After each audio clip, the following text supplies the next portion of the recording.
Hello बच्चों, तो आप प्रश्न को देखते हैं। ए और बी के मान ज्ञात कीजिए जिसके लिए निम्नलिखित समीकरण निकाय के अपरिमित रूप से अनेक हल हैं। तो बच्चों देखो, यहाँ पर हमें रैखिक समीकरण के निकाय दिए गए हैं 2x + 3y = 7 तथा दूसरा समीकरण है a - 1 गुणी x + a + 2 गुणी y = 3a। तो दिए गए प्रश्न की मुख्य अवधारणा की बात करें। हेलो बच्चों, तो आप प्रश्न को देखते हैं। के किन मानों अथवा मान के लिए समीकरण निकाय संगत है। तो बच्चों देखो, यहाँ पर हमें रैखिक समीकरण के युग्म दिए गए हैं 2x - 3y = k तथा दूसरा समीकरण है 4x + 5y = 3। तो दिए गए प्रश्न की मुख्य अवधारणा की बात करें तो बच्चों देखो, यदि a1x + b1y + c1 = 0 तथा a2x + b2y + c2 = 0 समीकरण निकाय संगत है। तो बच्चों यहाँ पर हम बीजगणितीय निरूपण की बात करें तो इस दशा में क्या होता है, तो a1 बटे a2 बराबर नहीं होता है b1 बटे b2 के। अर्थात बच्चों x के गुणांकों का अनुपात बराबर नहीं होता है y के गुणांकों के अनुपात के। तो इस मुख्य अवधारणा की सहायता से बच्चों हम दिए गए प्रश्न को हल करेंगे।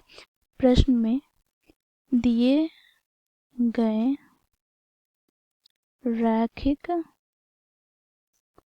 समीकरण निकाय की बात करें तो पहला समीकरण यहाँ पर क्या है, तो बच्चों देखो यहाँ पर 2x - 3y बराबर के। तो बच्चों इसे हम व्यवस्थित करेंगे तो 2 गुनी x - 3y - के बराबर 0। इसे हम पहला समीकरण दे देते हैं तथा यहाँ पर दूसरे समीकरण की बात करें तो 4x + 5y = 3 है। इसे व्यवस्थित करते हैं तो 4x + 5y - 3 = 0 हो जाएगा। ये हो गया समीकरण 2। अब बच्चों देखो, इसे हम रैखिक समीकरण निकाय के मानक रूप से तुलना करेंगे। तो पहला वाला समीकरण को तुलना करने पर हमें प्राप्त हो जाएगा a1 का मान x का गुणांक अर्थात 2, b1 का मान हमें प्राप्त हो जाएगा y का गुणांक अर्थात -3 तथा c1 का मान हमें प्राप्त हो जाएगा -k।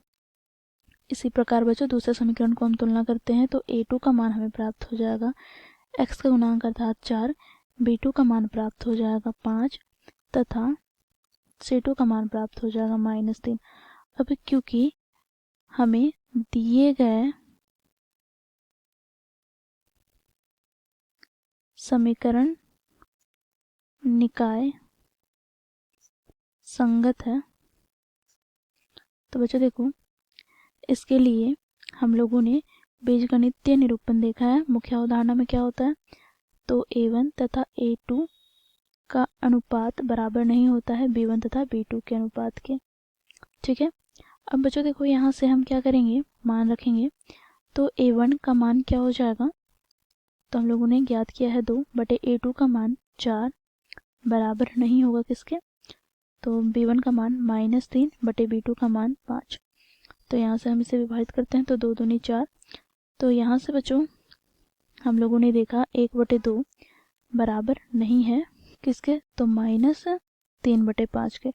तो बच्चों देखो, यहाँ पर पहले की दो अनुपात अर्थात a1 बटे a2 बराबर नहीं है b1 बटे b2 के। तो यहाँ पर बच्चों देखो, यह k पे निर्भर नहीं कर रहा है अर्थात यहाँ पर k मौजूद नहीं है। तो यहाँ से हम क्या निष्कर्ष निकालते हैं, तो यहाँ से बच्चों देखो, अतः k के सभी मानों के लिए दिए गए रैखिक समीकरण निकाय संगत है। तो बच्चों देखो, दिए गए प्रश्न को मुख्य अवधारणा की सहायता से इस प्रकार हम लोगों ने हल किया। आशा करती हूँ आप लोगों को यह प्रश्न समझ में आया होगा। धन्यवाद।